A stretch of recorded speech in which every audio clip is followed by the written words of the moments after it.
Hey, good morning, guys. Sunday morning.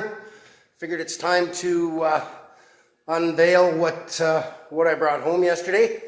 I was really surprised with the views on yesterday's video that nobody had any guesses as to what was on the trailer behind me.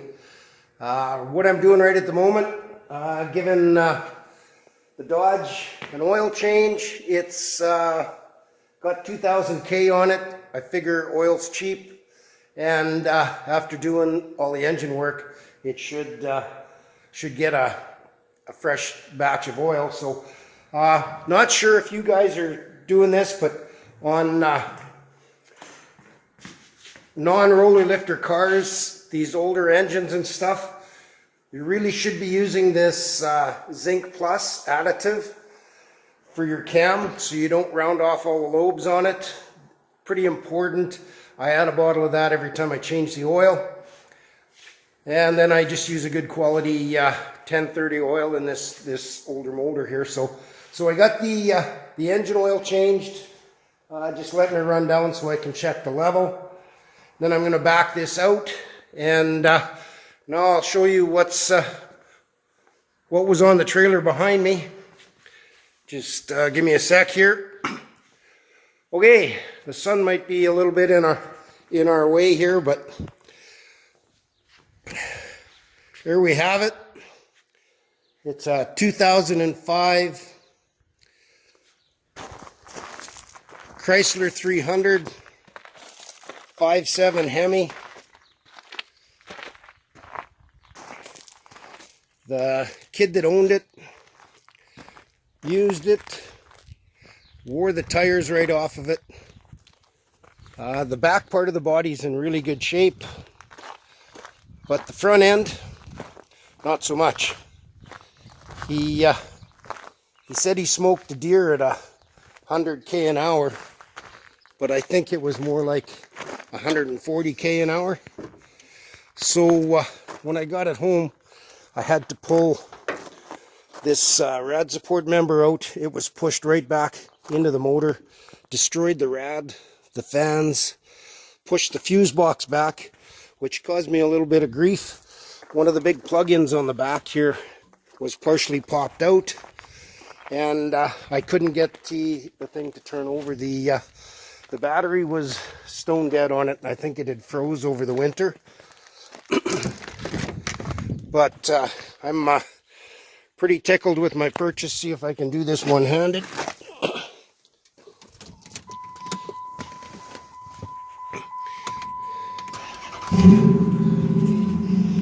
As you can hear, motor's pretty healthy.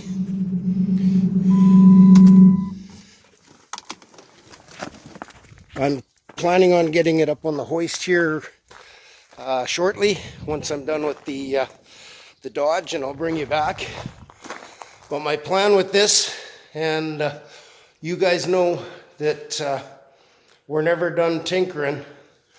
Well, I figured that with our planned cross-Canada trip and the vintage of this really nice 440, just too hard to get parts to support it on a trip like that.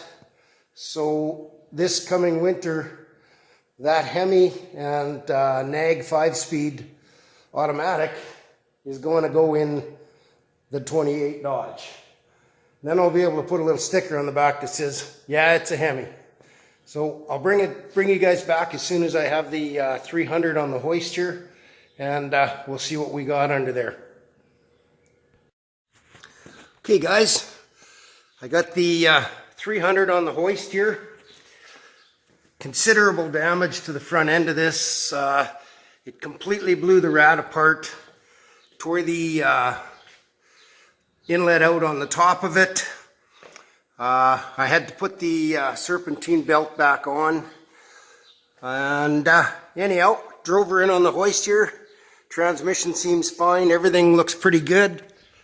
Just take you underneath. My preliminary measurements are all awesome. This transmission's quite a bit smaller package than that 727, narrower, It's a little bit taller, I think, but it should be workable. Take a peek at these tires. There ain't a lick of tread left. There's steel cord sticking out. I can't believe this kid was driving this thing like this. I'm also quite surprised that these things didn't come with a posi in the rear. But they didn't. This tire's got cords sticking out everywhere. I wish I had a little bit of a cooling system so I could take it outside and do a burnout, because it did one pretty good on the gravel here. But anyhow, guys, I'm really happy with this, what's happened, and how this is going to work for me.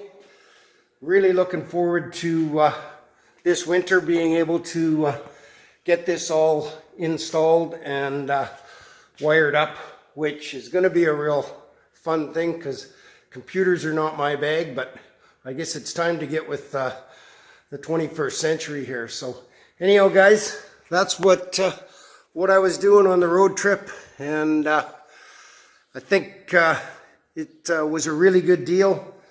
I bought the car complete for $800, and the body panels and stuff that I did on for that '64 Chevy pickup, I got paid $800 for repairing that stuff. So I'm into this for absolutely nothing other than a little bit of labor, which makes me really happy. So anyhow, we'll catch you on the next one, guys. Thanks for tuning in.